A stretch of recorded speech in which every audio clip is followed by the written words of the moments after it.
They are fixing the elections in Texas. But that does not mean that California should fix the elections because of that.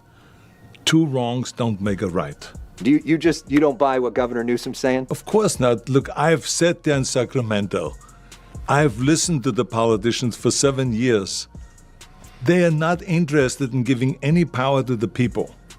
The only interest that they have is to take power away from the people and grab it themselves.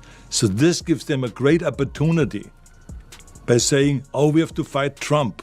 Let's go and get rid of... Arnold Schwarzenegger just dropped a political bombshell straight on Gavin Newsom's head. And trust me, California hasn't been this entertained since the last power outage. The Terminator apparently got tired of flexing muscles and started flexing opinions instead. And here's the thing, Newsom might wish Judgment Day stayed in the movies. Buckle up, because when the Governorator calls someone out, it's not a debate. It's a cinematic roast with protein shakes and chaos. We're dealing with a myriad of issues. I was just talking to Josh Green, the governor down in Hawaii, who had some ideas around some land use concerns he has around speculators coming in, buying up properties, and the like. So we're already working with our legal teams to move those things forward, and we'll be presenting those in a matter of days, not just weeks.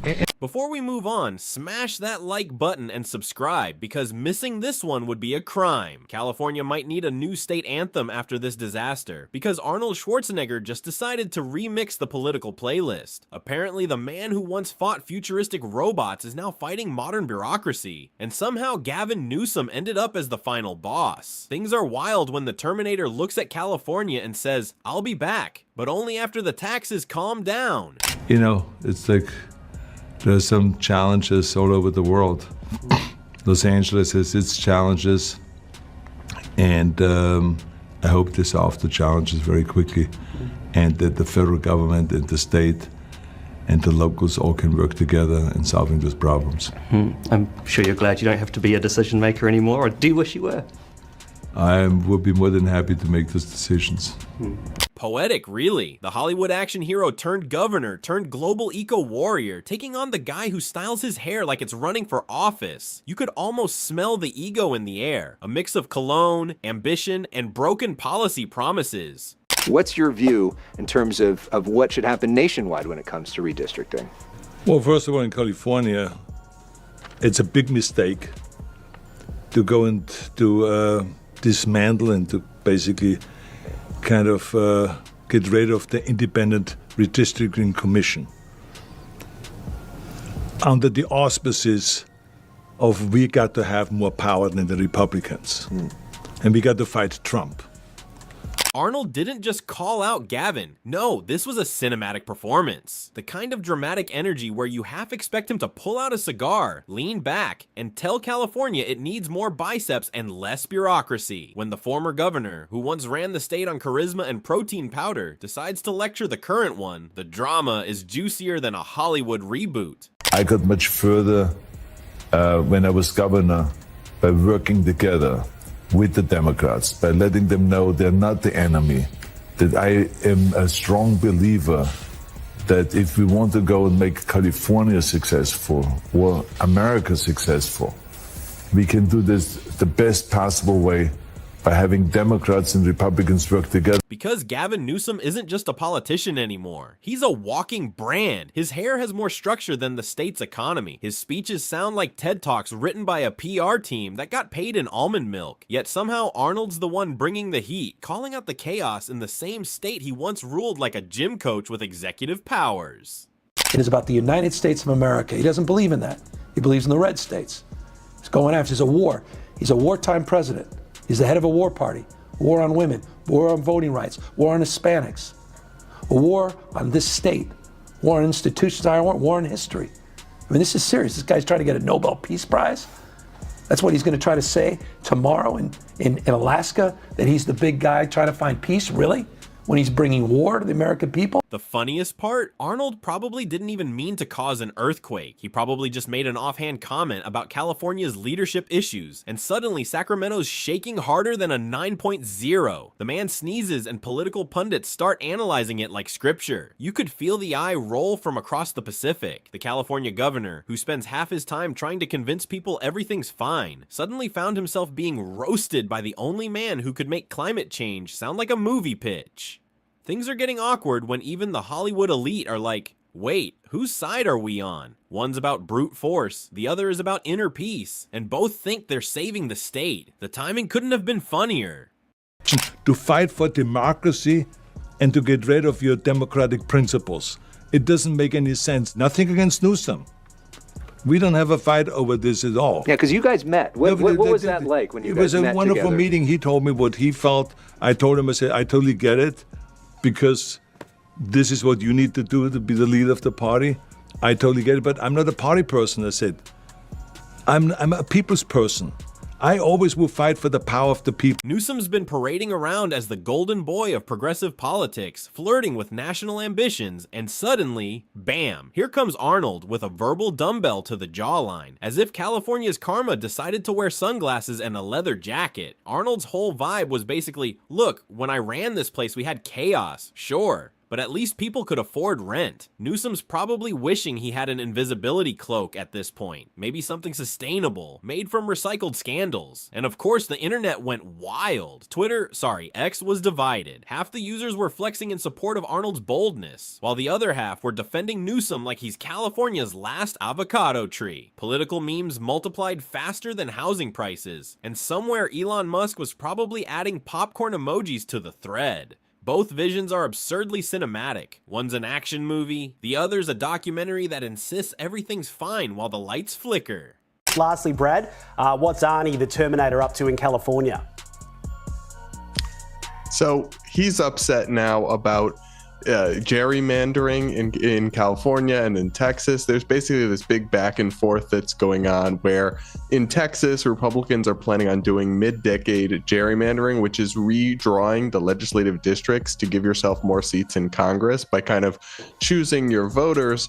This is something Democrats have historically been against and wanted to ban, but now they're saying they will do it too in response. So Arnold's critique wasn't just political, it was deeply personal. You could tell he's still emotionally attached to the state. It's like watching a guy drive past his old mansion and seeing it fall apart under new ownership. He tried not to comment, but you can only watch so much chaos before your inner Terminator kicks in.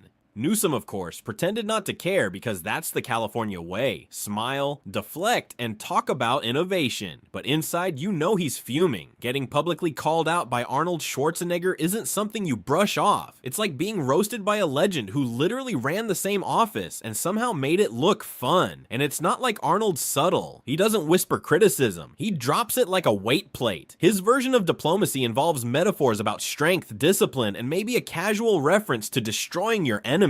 One's built like a tank, the other like a luxury electric car. You can guess which one Californians currently feel stuck with when the grid fails. Arnold is out here criticizing Trump and Gavin Newsom for doing it. I'm not sure he'll be able to actually do anything about it. It's kind of baked into our political system, but things are fine. Things are going amazing here. We're just kind of in a perpetual race to the bottom of who can take the shadiest step next to kind of rig the political system in their favor. Yeah, I mean, do we expect anything else from the pin-up boy for stupidity, Newsom? No.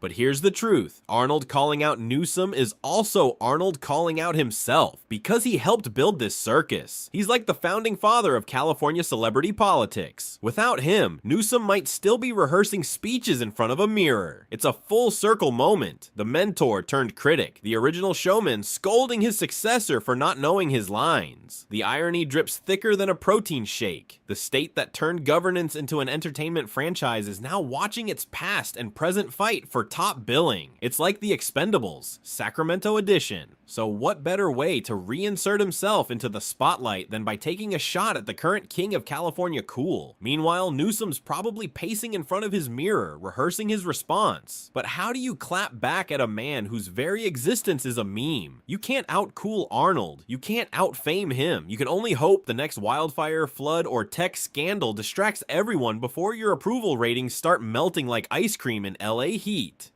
Even Arnold Schwarzenegger is against what Gavin Newsom is doing in California. And that should tell you something. Here's what's going on in California if you don't know. Gavin Newsom is pushing a plan that would weaken the state's independent redistricting commission. The commission was created to make sure that election maps are fair. No political party rigging the lines. But Newsom's proposal could give more control back to the politicians. And that's where Arnold comes in. Remember, Schwarzenegger is a Republican, but he's not necessarily a Trump guy. Yet even Arnold Schwarzenegger says this move by Newsom is wrong. Arnold's criticism hit because it came from experience. He knows how hard it is to manage California's chaos, but he also knows when someone's overcomplicating it. His unspoken message was clear. Stop acting like this state's a philosophical experiment. Sometimes you just have to fix the potholes. It's a brutally simple point. Californians don't want TED Talks about renewable energy while their cars get swallowed by sinkholes. They want leadership that actually leads, not one that looks good in magazine spreads. And that's where Arnold's jab stings. He's not just mocking policies, he's mocking the entire aesthetic of modern politics, where leaders look like models and sound like motivational speakers, but can't keep the lights on. That's the secret sauce. The blend of sincerity and absurdity that made him a legend. You can practically imagine him saying something like, "When I was governor, we lifted California up," literally. And somehow you'd believe him, because even when he exaggerates, it feels more real than half of what modern politicians say.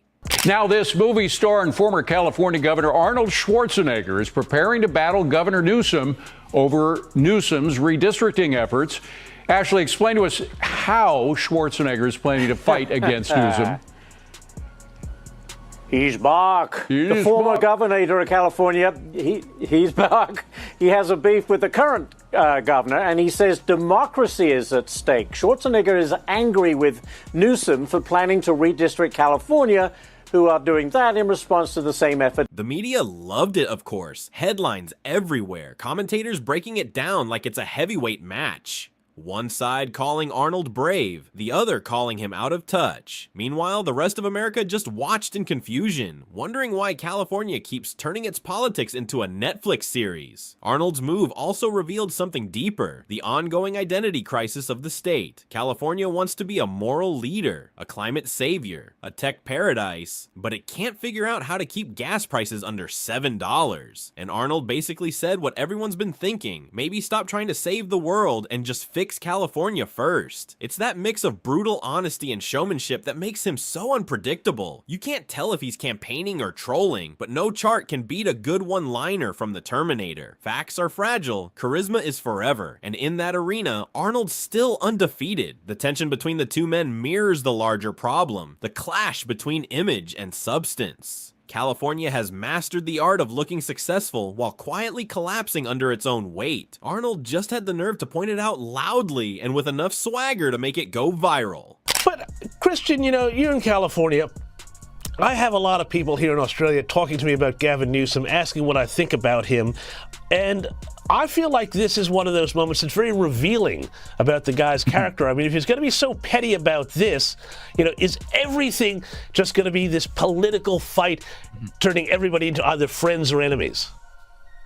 Yeah, it's a bad look for sure. And it's something he shouldn't really be engaging with. He should just honor the ex-governor, who's obviously a huge movie star and a pop culture icon, and just leave it there. I mean, I think that's magnanimous, and I think it's what people want to see. Somewhere in the chaos, you can almost hear the collective sigh of Californians who've had enough of polished incompetence. Arnold became their unfiltered voice, the guy saying what everyone else's PR teams won't let them say. But don't be fooled, he's not just some retired celebrity venting. This is calculated. Every move, every statement is part of the Arnold Legacy Project. He's reminding everyone that while the new guard tweets about progress, the old guard actually did things, even if those things occasionally involve budget cuts shots and questionable movie cameos. Still, it's impossible not to laugh at the spectacle. Two rich, photogenic men arguing over who loves California more. It's like watching a beauty pageant for politicians who refuse to age gracefully. One's got the tan and the teeth, the other's got the muscles and the memories. In the end, the more you think about it, the funnier it gets. A man whose entire career was built on pretending to save the world, now scolding another man for pretending to save the state. It's hypocrisy in high definition, and it's glorious. And when Arnold speaks, people listen. He literally said that trying to mess with this commission is dangerous for democracy. By the way, we don't live in a democracy, we live in a constitutional republic. Think about that for a second. It's not just Republicans that are criticizing this. Arnold has worked across party lines before, so if even he is against it, you know it's got to be a big deal. At the end of the day, fair maps mean fair elections, and nobody should be afraid of fairness, but I think Gavin Newsom is. That's why Arnold Schwarzenegger is calling out Gavin Newsom's plan, because once you let politicians draw their own lines, the people lose.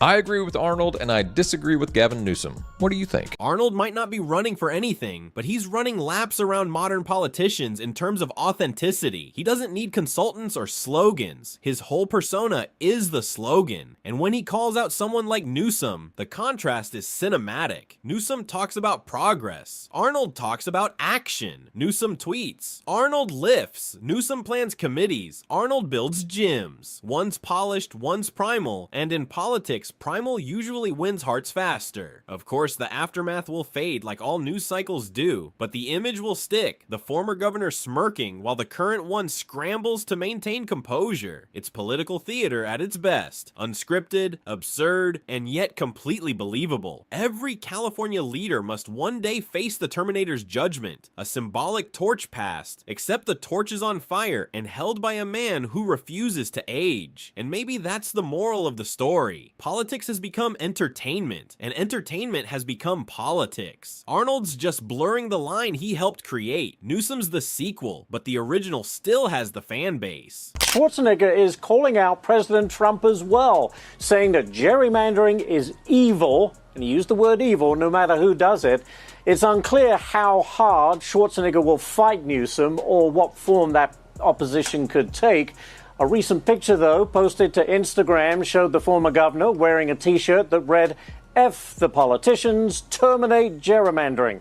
So we know where he stands. So while the headlines fade and the next controversy rolls in, one truth remains. When Arnold speaks, people listen. Not because he's right, but because he's entertaining. And in California, that's more powerful than being competent. Somewhere a political consultant is probably crying into a kale smoothie, realizing that no amount of polling can compete with pure charisma. Newsom will smile and pretend none of this happened, but the internet never forgets. And somewhere in the archives, the clip of Arnold calling him out will live forever, a digital monument to California's endless drama. Because in California politics, the explosions aren't on set anymore. They're real, they're loud, and sometimes they wear sunglasses. And that's how Arnold Schwarzenegger once again became the most talked about man in California, without lifting a single weight, just a few eyebrows.